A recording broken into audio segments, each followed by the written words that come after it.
Pero nag-aalala rin ako kay Kuya Illumi. Mukhang magiging mas mahirap na ngayon dahil magsasabay na kayo. Kaya naman, mas magiging maingat pa ako ngayon.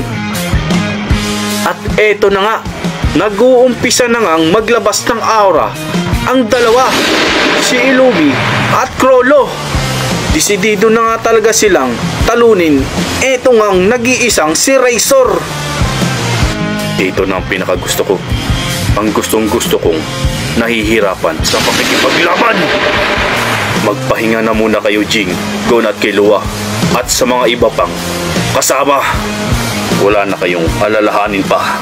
Sa kabilang banda naman ay makikita nga rin natin dito si Zeno at Silva. Sila nga din ay nagpapahinga din, gawa ng pakikipaglaban kay Don Prix. Wala na akong magagawa pa sa katigasan ng ulo ni Illumi. Ilang beses ko na siyang pinagsasabihan, ngunit baliwala pa din. Siguro ay parehong-pareho sila ng kanyang ina. Kung ano man ang kanilang gusto ay gagawin nila. Yun lang ang masasabi ko. Sino ba ang mga baguhong ito? Parang gustong-gusto ko silang tapusin.